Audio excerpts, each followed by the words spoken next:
So I'm glad to see everyone this April morning. Does anyone else feel like it shouldn't be April yet? Like I feel like, yeah, Yeah, it I'm does not glad it feel Years right. is. flying by. Yeah.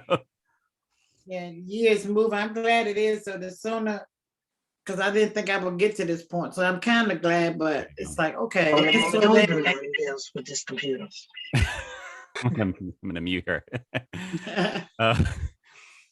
uh, yeah. So there's the big thing that we're gonna do today is electing interim officers, and I don't really have much more to talk about outside that. So I do want to leave time at the end if there's anything else anybody wants to bring up. I want to make sure we jump to the big thing first. I did want to name before I start there. Rick ran into some challenges with the event that was supposed to be this coming Monday. With really, there's a lot of partnership that was going to happen with Richmond Public Schools, and right about the time that they were going to need to start pressing in on stuff is when Fox Elementary caught on fire, and so their attention was understandably on something else. And there was changes to mask mandates, and they were navigating what that looks like, and so communication became tricky, and he just decided that maybe we'll not do an event on April 4th and stick with the summer one. And so as of right now, I have not heard differently, but I believe that the Monday event at Unity Park is not happening Monday. But keep an ear out, because I do still think that is a great way for us to not just support those efforts, but it's a really good thing for our community. All right, so here's where we are and what's happening. So when I got back home February 2020, I had been in conversation with Sean, who was then president of New Visions, and we had been talking about what his transition out would look like. He was asking if I would be interested. There was a lot of conversation, a lot of praying, and finally I came to I guess it would have been the March meeting. I think it would have been the March meeting because I hadn't been back, but February, March 2020 was elected in. There was a small group of us back when we were in person at the Sarah Garland Jones Center. And at the time, Sean said that basically every officer position was up for reelection. And so the plan would have been to continue with that, but then the pandemic hit. There was a lot of unknowns, as we remember, in those early months. Is this going to be a couple weeks? Is this going to be a couple months? We didn't anticipate a couple years. But what I quickly decided to obviously transition to online meetings, but I also decided to pull back pretty significantly on some of the ways that that New Visions would function. One, just functionally, there was a limit to what we could do. But two, it didn't make sense to try to rush into officers and building things out when we didn't even know what we could even do in the coming years. And so over Ms. T, I'm gonna keep you muted for now because I'm picking up some background noise. But if you ever want to say something, just unmute yourself. She was about to say something. And so obviously first year turned into a second year, and we're now at the point where we're starting to be able to press into things. Last year, we actually pressed into a number of things, deeper conversations, but also Sunny helped get the website going. There was a lot of community interaction around the 2200 Carrington project. And then most recently, a lot of work going into Carrington Street being made one way, which let's talk about Carrington. I'm going to plant that seed here. Let's talk about Carrington Street after the electing piece. But one thing that I've realized is I know my personal limitations, not just in like time and capacity, but even skill sets and passions and things like that. And I just know having a team is going to allow New Visions to actually serve the community a lot better. And so that's where we are. At the start of this year, I put out just a really broad invitation for anybody to serve alongside New Visions, whether it was formally in an officer role or informally for like an hour a month. Because my thought is the more people we having engaging in some way, that's more that's happening, right? Like if all somebody can offer is 1 hour a month, they contact local organizations, right? That's great. That's something that might not have happened otherwise, and it adds to it. If 50 people are doing little things, that becomes a really big thing. So I'm going to still keep pushing forward on that mindset, that instead of it being simply the officers are the ones serving new visions, creating a culture around we are all finding ways to support and serve new visions as we have capacity and gifts and skills, but trying to really paint a picture that everyone has something to offer and nothing is too small to offer. So that's going to keep on happening. I'm going to keep on inviting people into things. That's going to be partly relational, but also sometimes maybe even saying, hey, here's a small project. Would somebody like to take this on? Part of that also, I get inspiration from Miss T, because Miss T was really good at when there was something that came up, pinpointing somebody saying, hey, you want to run a committee? I think it might have been my first meeting that I was at in 2009 when the conversation of the store on Fairmount and 22nd came up. And I was like, yeah, I'm in the house right beside it. She's like, do you want to run the committee on figuring out who's going to be in there? I was like, I guess so. I'm new. But it was really good. It was great. And so all that being said, based on the responses, and I'm still going to keep putting that out, I got a few, but the two responses that I got around a willingness to serve in a formal way, one, Sunny, who we see here and who we've known. And then for those that were in the meeting last week, Sheena, hold on a second. I just blanked on her last name because I think it's Sheena Palmer. And I should know, no, Sheena Battle. Man, I know a few Sheenas and I keep on mixing anyways, Sheena was here at the last meeting and just really contributed to the conversation in some wonderful ways, but also brings a phenomenal amount of experience and skills to the table around these kind of entities, like official entities. And so all that being said, as I mentioned in the last email, I want to put two nominations out there.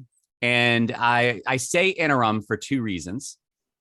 One, it gives those candidates some freedom in this season where we're still in a lot of unknowns to see how things work out. And particularly in situations like with Sunny, where he's in Paris. So there's a limit to what he can do. There's a lot that he can do, but there will be some limits that he can't do if he's not in person, right? So seeing how that plays out, it gives him a freedom to not get locked in too long term.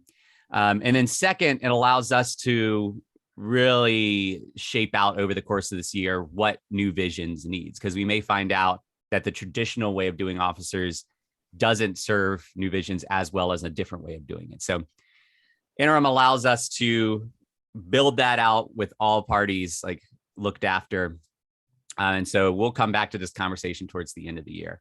So before we jump into the actual voting in, any questions or comments people have around any of this?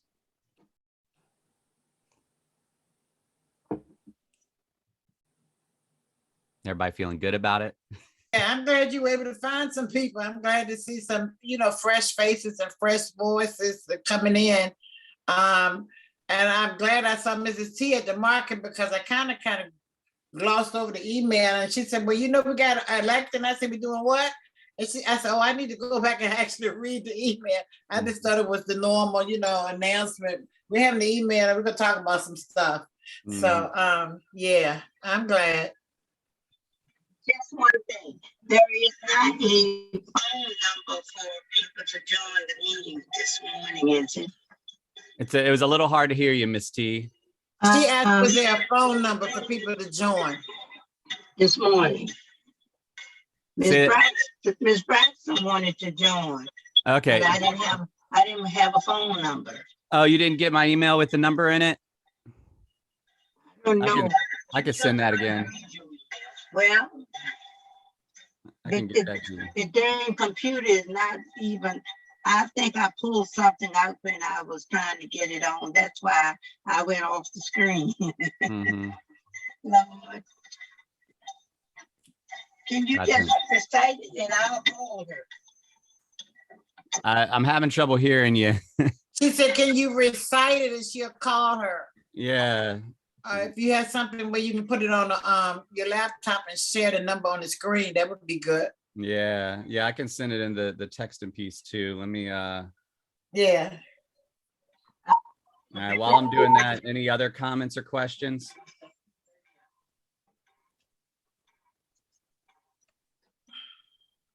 And actually, here's the big question, actually. You know what? Actually, I'm going to do it from here instead of the one that I sent because I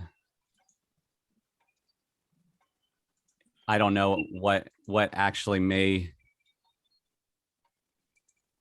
The number that I sent before, who knows if it's connected to this meeting or not, since this meeting's been having issues. So on the screen, on the chat, Miss T, I'm going to put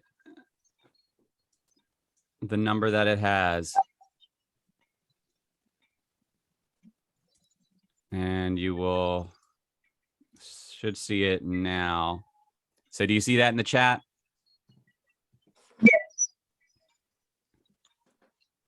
And it is Sheena Palmer. I was right. I don't know what's going on with my phone. I'm having just all kinds of technological issues happening this morning. All right. Sonny, anything you wanted to say?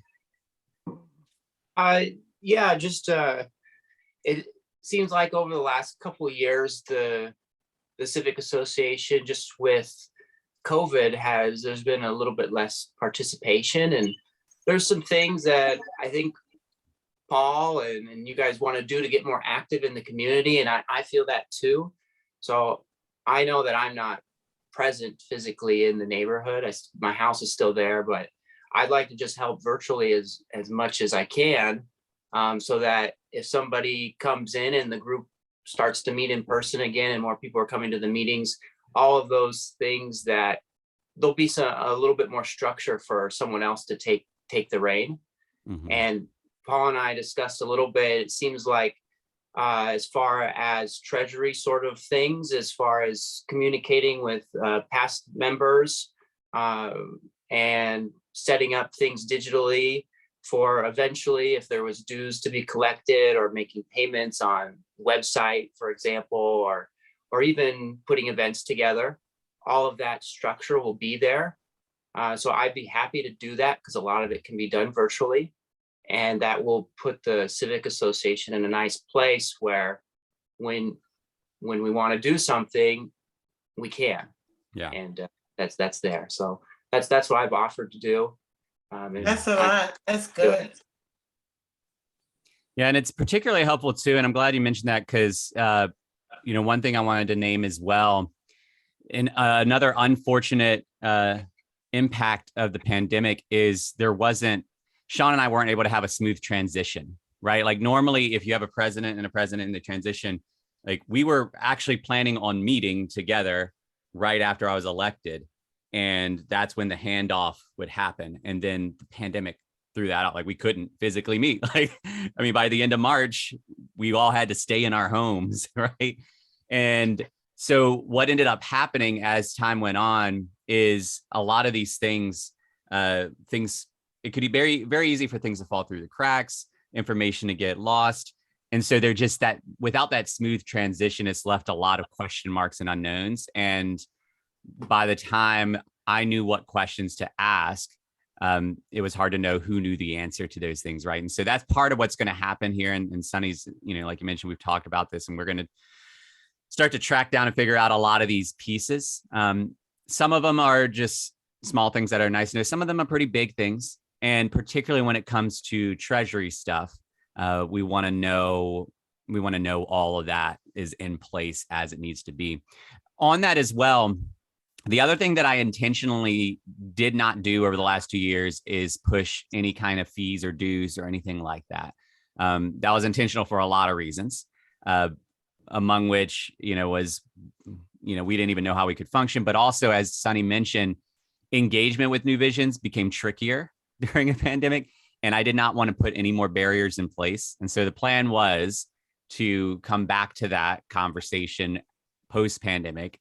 We're still not post-pandemic. So, but what my thought is that as we start doing more things, as we get more, build back the structure, start to really reestablish ourselves. And the good news is New Visions, because of the work that so many New Visions folks have done over the decades, New Visions has an established foundation that even with the change of the last 2 years, there's still a lot of respect for New Visions. There's still a lot of trust and faith in when New Vision says something. And so that's a credit to the work that's been done prior, and actually is the big reason why New Vision still exists. But as we start to kind of rebuild from that, I do think that what we'll probably do is, it could look like for dues that anybody is welcome to join in and pop into things. But if you want to have a more formal voice at the table, particularly around votes would probably need to be members, and there'd be some kind of, going back to how we used to do membership dues. And so, there's a lot of ways we could look at this and explore it. And there's going to be some of the conversations. We're going to welcome input along that process. The other thing that I wanted to mention off of what Sonny shared is, so Sonny obviously is in Paris, so he's not physically present. And then Sheena lives over on 30th Street. So she doesn't live in the geographic area, though she has family that does, and she's interacted here. And so I wanted to name that because somebody could say, wait, like, shouldn't our officers live in the footprint? And that could be a conversation that we continue to have. That's another reason why interim can be helpful. But I think particularly at this juncture, anybody that's willing and excited to serve, I don't care if you're in Paris, like we're working on rebuilding some stuff. But I think that there is some freedom and flexibility around that. But it also means if that is something that we want to value, then it means we start finding those people and inviting them in. So, all right. I think unless somebody else has something else, I think we're good to jump in. And so I will just do it one at a time. So I want to formally nominate Sonny to fill the role of interim treasurer. Would somebody like to second that? Second it. And all who agree, say aye. Aye. Anybody opposed, say nay. Awesome. It's I just in. got one thing, Sonny. We need to keep it in US dollars and not euros. Okay, I'll make sure to do that. Yep. Unless we want to start our own cryptocurrency and make like Miss T's, and that's the. All right, I'd like to formally nominate Sheena Palmer for interim vice president. Would somebody like to second that? Second. And all in favor, say aye. Aye. All who oppose, say nay. Awesome. Boom. So now New Visions is a team of 3. All right. Let me ask you a question. Are you going to publicly announce it on our page? That we've Yeah, elected so that may generate some interest too. yeah, so we'll work on adding that element to, because I can't remember, do I have a spot on there? I can't remember. India, like about, anyways, doesn't matter. On that page, we'll list folks who are playing roles. I think that's a good idea. And I'll send out an email soon. And with that, as I mentioned, I'll continue to, there's still a lot of ways that people can serve formally and informally. So that's going to be an ongoing part of every email. I'm just going to keep that in there on MailChimp. But I'll put that out there. All right, great. Exciting. This is good. And one thing I'll also name too is that really encouraged me about what Sheena brings to the table is because she really enjoys these kind of environments. She's ready to, she's like, I'd love to have like a, weekly connection point, kind of see what needs to happen, what needs to get done. And so she's really driven to move some things forward. So that's always exciting when you have someone that loves that type of thing. Let's talk about Carrington Street. So here's the most recent news on that. One, I don't know where things are with 2200. I haven't heard any updates on that recently. But that, as far as I know, that's moving forward. There are a number of things that we asked them to consider doing before we would get behind them on approval. And we actually we didn't give formal approval because of the Carrington Street piece, which we made clear, and I made clear in the letter from New Visions. like it's not that we are opposing the project as much as we are saying this project isn't feasible without addressing the street. So it's less an issue with the people and more an issue with like a decision needs to be made on this street. This is what we would recommend. And so there's a meeting where all of this came about, and they were still approved for the project. But I think, as all things, it takes a while to build stuff these days until you really get going. But coming into December, I got a call from Cynthia Newbill, and it was on her radar to look at Carrington being made one way. And so she wanted to get my feedback. She wanted to find out what conversations have been had within New Visions, what's the community's feel and things. And so over the course of a few months, we've looked through past stuff. Sunny helped to gather some of our past information, like, hey, we did studies, we did this, here's what we recommended.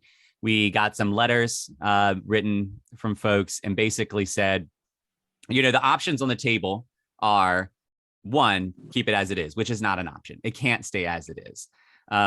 Two, if there is a priority for two-way traffic, you can only have parking on one side. You can't have, there's not enough room for parking on both sides and two-way traffic. Right now, what's happening is there's parking on both sides and one car has to stop before the other goes through. The problem with that is that still, like, two cars driving side by side actually takes more room than two cars parking, because you're trying to navigate. Am I going to hit them? Are you overcorrecting? So the third option, which seems like the best option for the community, is have one-way parking and one-way driving and parking on both sides. Parking, you can always find another road to drive on. You can't always find somewhere else to park near your home. And so that seems to be a higher value, especially as more things are built, especially when 2200 is built. And there's so many more things that are going to end up, there's a lot of green space that's going to get built on. And so things are moving forward with that. I don't know what the current status is, but the last time I talked to Cynthia Newbill, it sounded like this would likely happen. But until I hear a definite it is, I don't know for sure. Now, the most recent thing on Carrington is, and I didn't know this was happening yet, but I got an email from someone saying, hey, they're paving Carrington.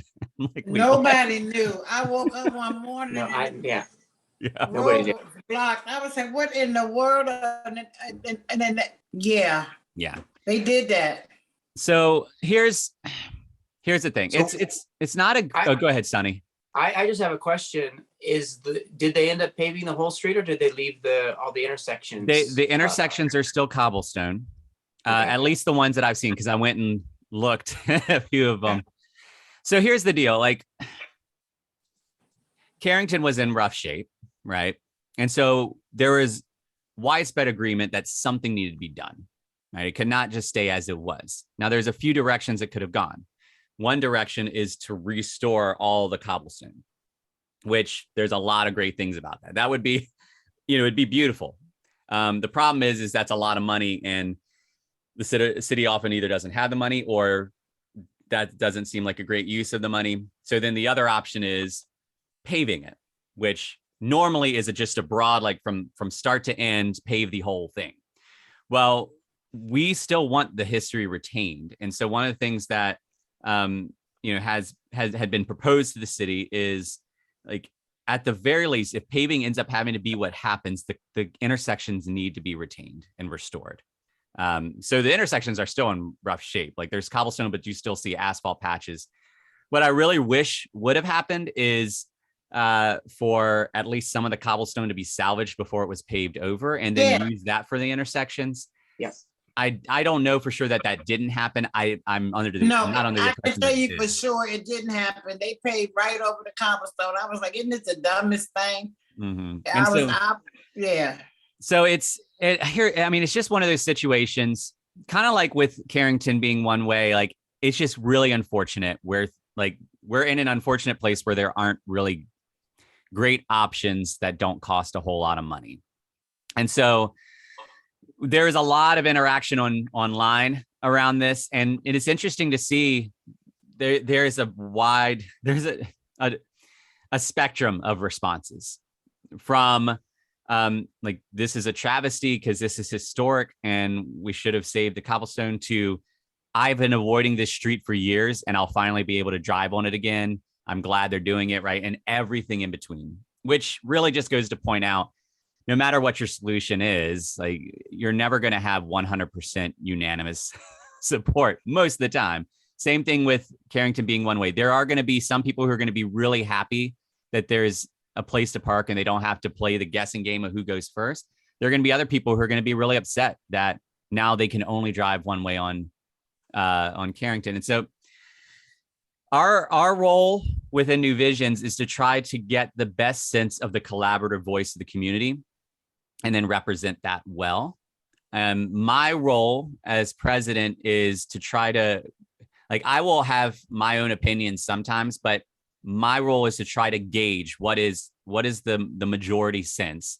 And I take that as New Visions. I don't go as me, I go as New Visions. And this is, even if I don't personally agree, like that's going to be my role. And so we, we just, our invitation is to continue to keep each other informed, to continue to dialogue, and then to try to push forward. And I need to keep on shouting out Sonny, because he has done tremendous work on around Carrington stuff for a long time. If you haven't seen the website he made for it, he's just gathered everything there. And so really grateful for all that, Sonny. And so I'm glad to see that things are starting to move. Hopefully things move in a way that honors the work that's gone into this and the studies and the community input. Because we've all seen when city projects don't go about well, right? And hope Carrington is an important street to our community and has so much potential that I really want to see this go well. So any other comments or anything, any feedback anybody has on Carrington? I have a question. Is there a point of contact or, for us, if we wanted to weigh in on it with citywide or what happened with all this stuff? You know, we did a lot of meetings. VCU did the study. We answered a lot of questions, and I'm like, well, what happened to all that? I try to refrain from commenting. I know Havis did comment, and I replied to his comment like, well, what happened?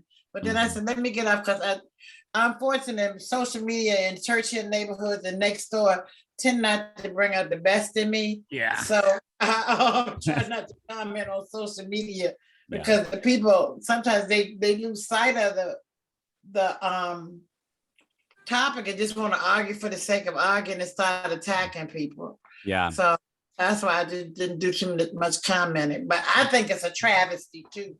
Yeah. So they didn't pay the cobblestone.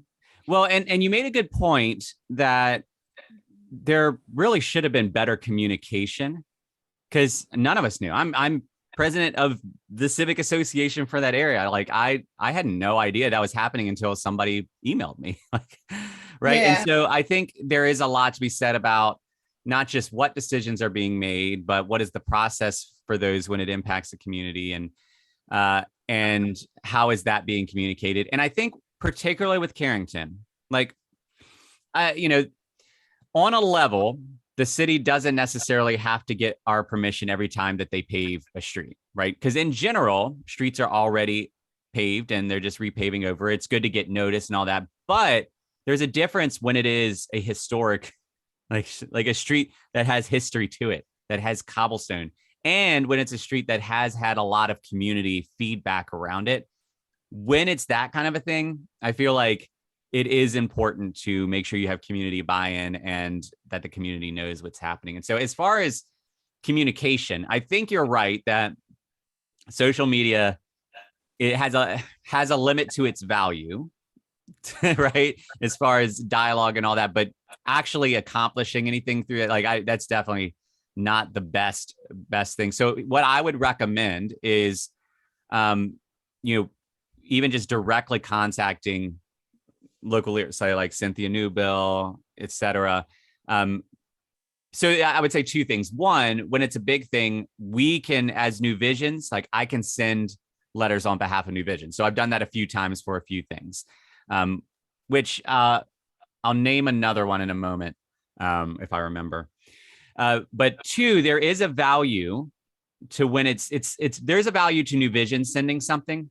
There is an additional value when there are also community members, because if there are a lot of community members sending stuff and they're getting a flood of emails, that actually carries a lot of weight as well.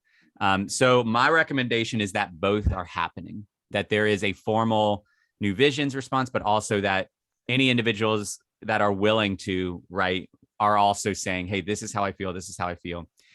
There can be a value to in using these spaces, our meetings, to there can be a value to us having these kind of conversations so we know where each other stands and we can actually kind of touch base on things. Because sometimes if you have limited information, like we always default to having like our personal opinion on it. And sometimes in these spaces, we can learn bits and pieces that we might not have known before. Like there may be a case where something's happening and there actually was communication, or right. So, oh yeah, that's let's see. Okay, there we go. Yeah, go ahead. I guess my problem is that over here, especially the last few months, they did the street paving, but there was no notice that the street was going to be closed. Mm-hmm. You know, like we get for street cleaning. I know there was a car parked behind my house that had 30-day tags on it, but no valid inspection or decals. It probably got towed that morning. Yeah. I don't know what the other cars that may have been parked out there, and the people may not have been at home, or they may have been asleep. But to come and start randomly paving the street and closing it, and I know the city uses a lot of subcontractors, because for a while you never knew when 9 Mile Road was going to be closed and what part, and then they didn't even have detour signs up there sometimes, and you're trying to figure out how am I going to get back around to get to. So and then one morning I remember I went to 9 Mile Road, then I turned around and tried to reroute myself to Mechanicsville, and that was closed too. So it was just like, okay, I'm trapped in Churchill because of street paving. And it seemed like, I don't know if they have a website or something, but they should be able to notify people when streets will be closed. Yeah. They really should. On that note, by the way, keep an eye out. They are doing street cleaning right now. And yeah, they just did my block. The tow trucks are out in force. I mean, they always are, but several days now, I've seen strings of like 15 tow trucks going at it. So I know 20th on the eastern side is Tuesday. On the western side is Monday. I think R might have already been done, but I think the other side hasn't, north side of R. So just be mindful, keep an eye out, because there is they offer no grace around that. They will take your car and take your money. Mm-hmm. I wanted to introduce interim Vice President Sheena. so I don't know if you wanted to say hi, and I can't remember who was in the thing that met you last time, but yeah, why don't you say hello? Hello, everyone. Hi. Hi, thank you, Paul, for letting me speak. It was just having an issue with my computer. It logged me in and then kicks me out and logs me in, like just on the Windows. So I think I need to go and take it to the computer doctors. But I am so happy to be here today. And I look forward to serving with the rest of you, serving our community, and hopefully we galvanize some more people to, serve with us as well, so that we can tackle the mission at hand. Yeah. Well, thank you for your willingness to serve. Woo woo, and we're glad to have you aboard.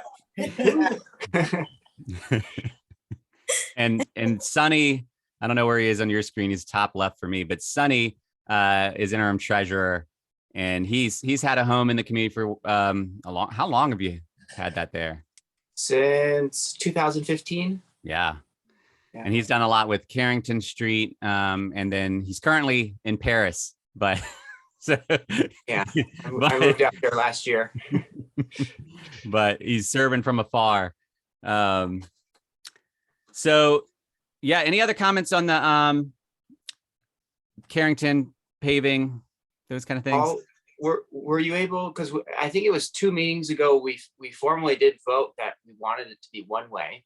Did you pass that information or the They link do. on to Cynthia? Yeah, so they have that, and I never got a response from that, which I mean is fine. I get the impression that they have been very busy because there has been I've been part of the 25th Street safety partnership meetings that have been happening, and those were supposed to really start rolling, and the last 2 of those have been postponed. 7th district meeting was postponed, and so busyness or something, like something's going on, and so that could be why I haven't heard back on some of the one-way pieces the last few weeks. But I'll keep you all updated. I think it would be nice to write a short letter just saying that we're disappointed in the fact that we weren't communicated to. Yeah. And maybe, you know, Frida, I can give you some emails if you wanted to send something on your own as well. Because they did announce last fall that they were going to pave, not the intersections. They did say that they had a 7th district meeting, and they said they were actually going to start work on it in the fall. And that's kind of what sparked, I think, Cynthia talking with Paul a little bit more. But there was really it would have just, like we said, it would have been nice to even just 2 weeks, even a month in advance, say, you know, we've signed the contract, or they're going to pave it. We don't know the date, just to let you know, because we've been making such an effort to communicate with them, and all it takes is an email from them.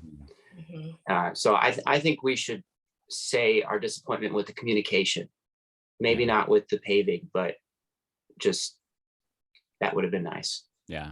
Because there's going to be more of that. There's going to be hopefully the sidewalks. They're going to need to restore the intersections. And if they gave that notice, we could have said, okay, are you going to make sure to take out some cobblestone that you're paving over so you have it for the intersection? Maybe they're like, oh, we didn't have that planned. And they could have put that in there, and it would have saved them a ton of money. Yeah. So, you know, now the next thing is going to be, oh, we don't have enough money to maintain the intersections. Well, that's kind of your fault. Yeah. So I know it's a little harsh, but we really want to be collaborative, and I think it's good to tell them again, we're disappointed with their communication. Yeah. Oh.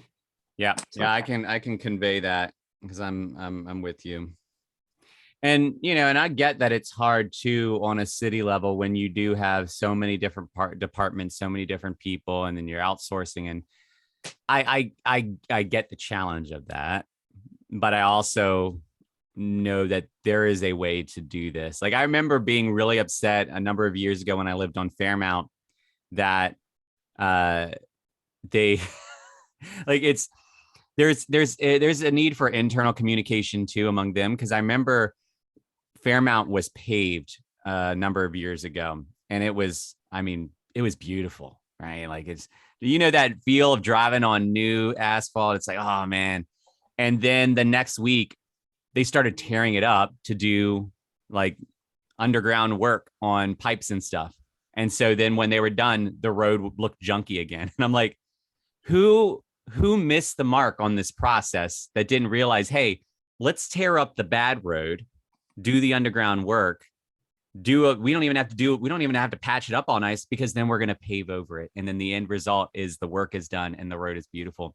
And so I think I think most government systems like have that struggle, that internal communication, because there are a lot of gears, a lot of moving pieces, but it costs everyone when it doesn't go well. And it can even cost money and time. Like, nobody wins with bad communication. Like, nobody wins. Yeah. But a little bit more effort could actually go a long way. Having community buy-in can, like, it just carries so much weight. So I'm with you. I'll work on communicating that to them, and hopefully we won't see like something like this again. Cross our fingers. Yeah. We're coming up towards 10. Any other things anybody wants to put on the table? Topics of conversation, things you just want to share? I was going to say that, you know, the flower shop one, 25th Street didn't make it. They Mm. closed down. Oh, wow. Yeah, Yeah.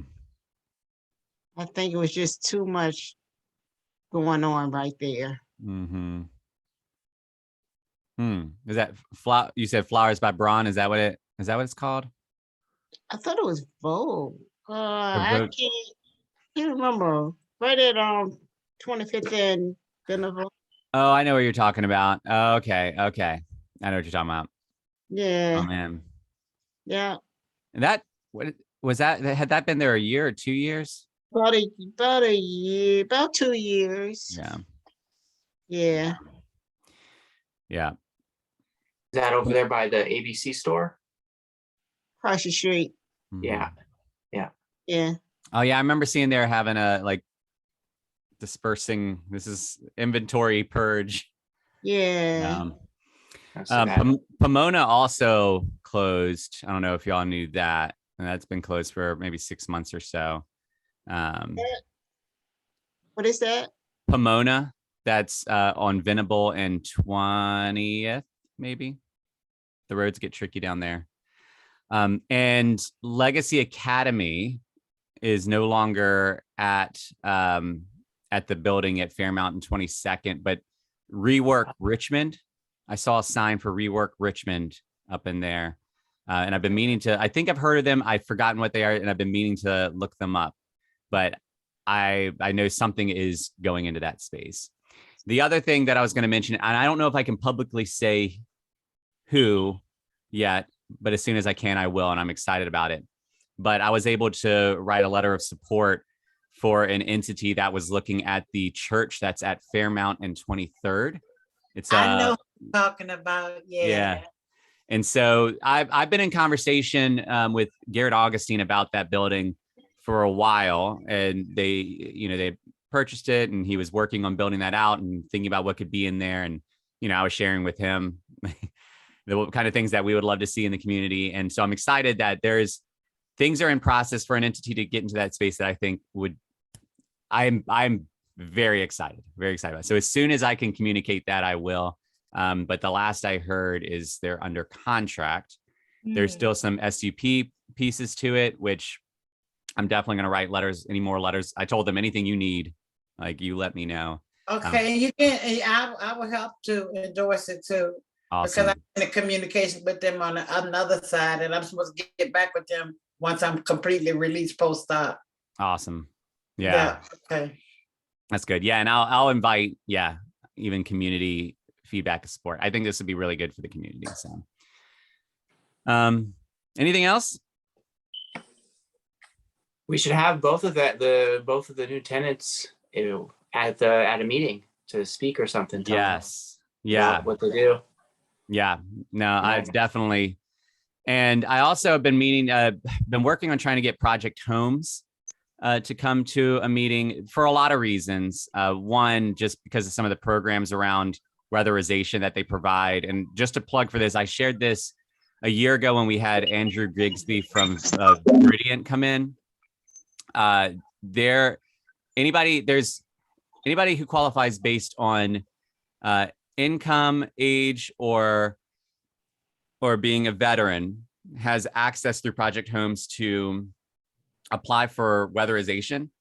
And what they do is, if you get approved, they send an energy auditor out, and they look through, and then they make recommendations. And when I say make recommendations, like, there are some weatherization things where they may come in and blow insulation and things like that, which is great, give you LED light bulbs. Project Homes has funding where they can replace HVAC units, where they can put insulation in the walls, where they can do like pretty significant things. And so I just want to plant that out there again, but I do want to get them on to talk about that and to talk about an upcoming project at 19th and R that in the coming years they're going to do for affordable housing. So I'm very excited about that. I've had conversations with them. Yeah, a lot of stuff's going up.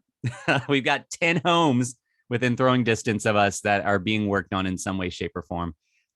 So when there's affordable housing in the mix, that makes me happy. So I will say 20th and R, if you haven't seen it, it's in the final stages. They did a good job making it look like the renderings. It is sad that the increase in costs due to the pandemic also increased. Like the whole idea of that was they were building 5 instead of 2 to make it more affordable. And just the pandemic really messed that up. And, they've done their work to try to keep it affordable without losing money. But it's just, this is not a comment on them. It's a comment on my frustration with the pandemic and making material cost so much higher. But I do think there are still a few units available, and I'm not sure. They had the one unit that has funding to make it like income based and deeply affordable. And I don't know what the status is of that, but I know that it's listed for under 200, which is rare in the community these days. So Habitat Humanity is building a new home on 32nd Street in R.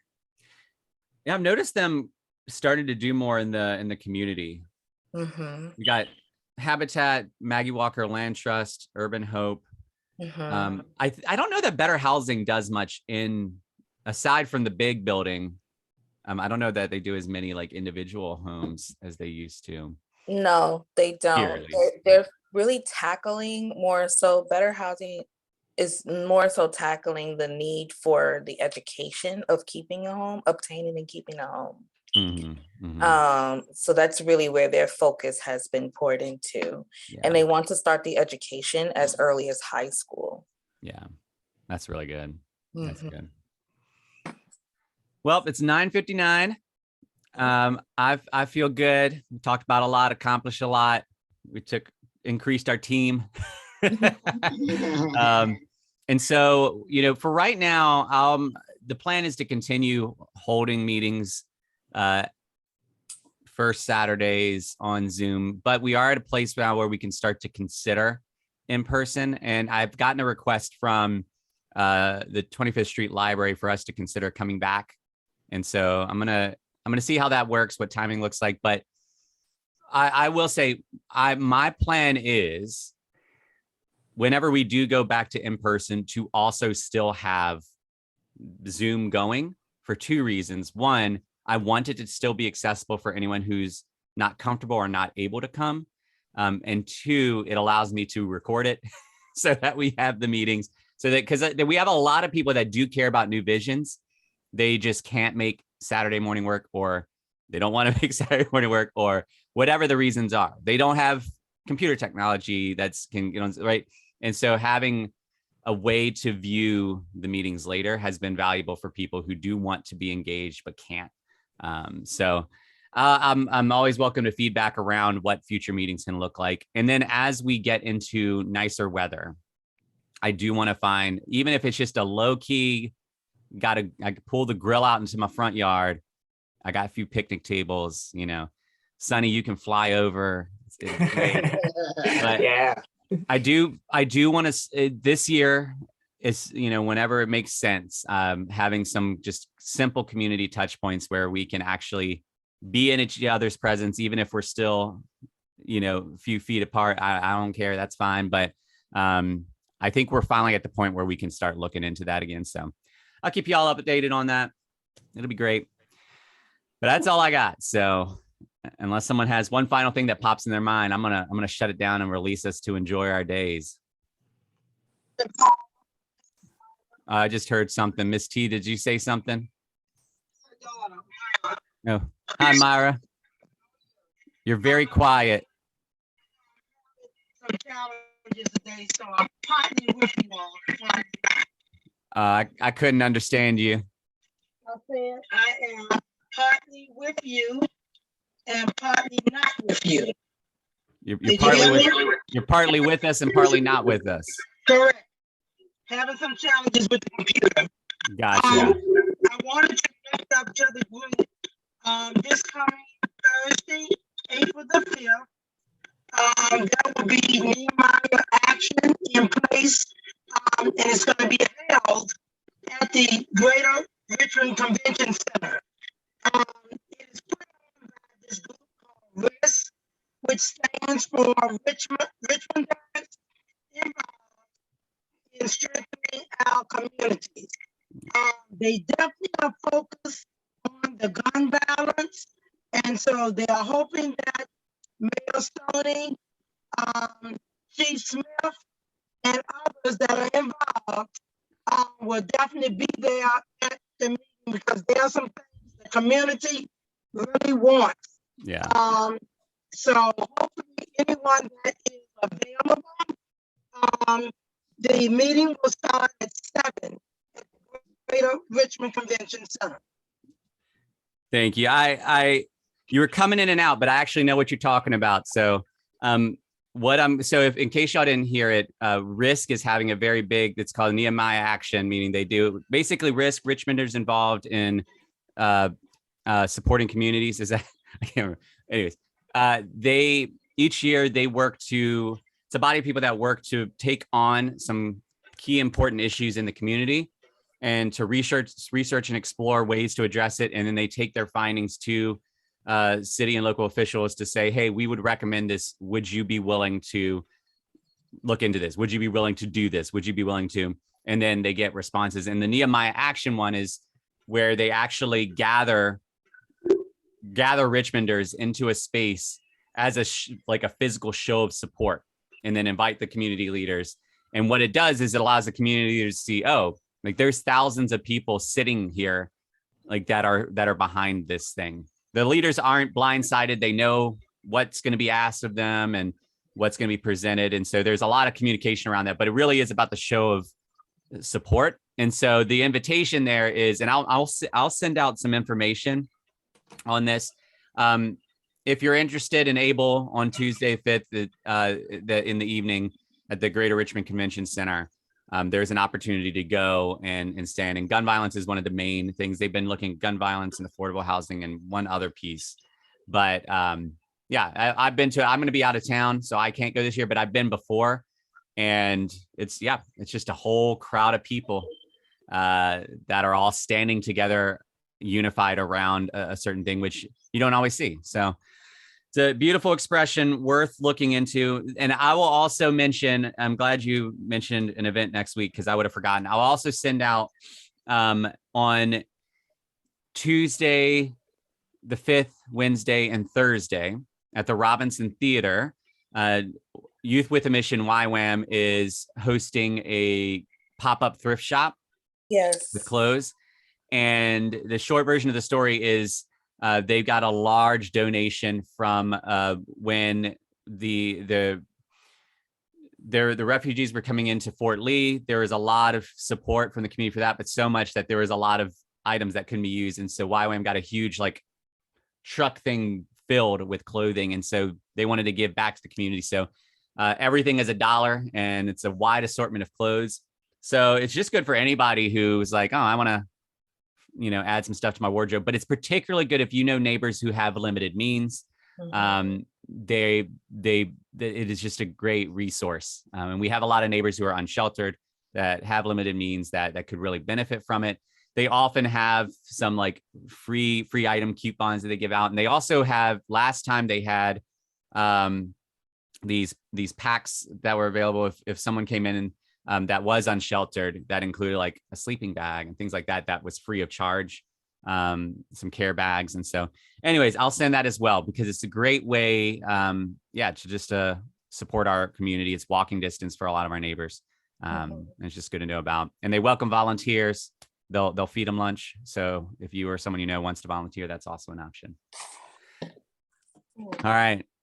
Well, with all that said, I'm gonna shut it down. But I appreciate all of you. Enjoy this April day because we're in April now. and yeah, we'll see each other next time. All right, then. Have a good one, everyone. Have a nice Saturday, everybody. Bye. Bye.